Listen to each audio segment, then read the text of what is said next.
It's very multifaceted, the really amazing experience that I had with my residency. And so, just to really clue people into residencies, and Desiree had sort of primed it as well, is this idea of sort of like a medical residency, but with teachers instead. And so, we travel as a cohort. My cohort had 8 of us. And we were individuals who were in the schools from day one with our mentor teachers, and we took classes together, and we were a small community. And I think that's one of the cornerstones for why we felt so prepared, first of all, was just support.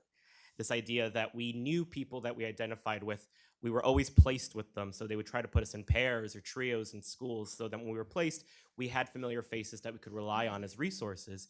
But beyond that, it's really about the philosophy of the program that I was in. So it was only math science education. So, first off, really trying to hit that niche market of areas that tend to not be well prepared.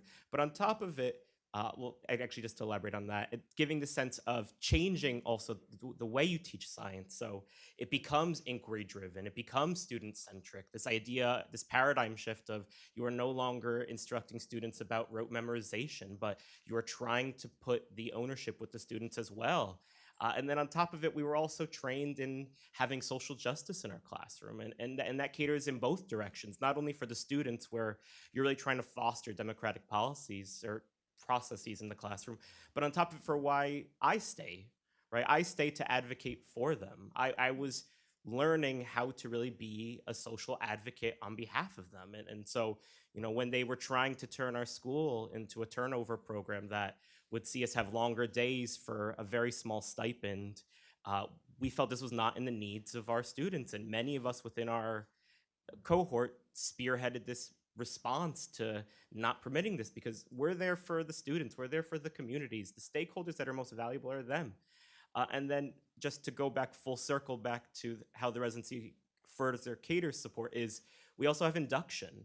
So this idea that once you are released into the wild of teaching, you are not abandoned. It's this idea that for 3 years after, I had retired teachers who would visit my classrooms periodically and make sure that I still felt supported beyond my mentor, my in school mentor. And it comes to the point where the program becomes so sustainable that now, full circle, I'm now working with the induction program.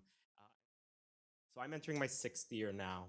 And in just my department, in the science department, we have 15 positions. And now, entering my 6th year, I have seen 16 teachers leave. So pretty much every position has been lost and replaced in some capacity. And I think it's what was in the research, what Sagoon and what Nyla have been talking about. It's a mix of everything. Half of it is compensation. I'm from a district where, for whatever reason, the salary schedules ended up the way they were.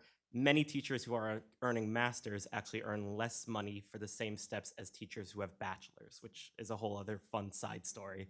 Beyond that, it's a lot of, as Desiree was saying in the research, where we all have science backgrounds, especially. So we are leaving for these lucrative positions. We are seeking opportunities that cater to our needs, because we've really invested in this world of science, and we want, especially as I do as a teacher, I want to share that world of science with them. But uh, the reasons for us staying become less and less. And also echoing this idea of administration, where and I think it's also compounded by the fact that when you have many new teachers on top of it, now that same administrator has to cater to the needs of many new teachers. And then the exhaustion of these resources, where on top of it, if the administrator is not prepared, now on top of it, they're catering to many teachers who aren't prepared. And it just becomes this feedback loop, to the point where it's like, Defense of the Dark Arts and Harry Potter. And it's just every year it's a new teacher.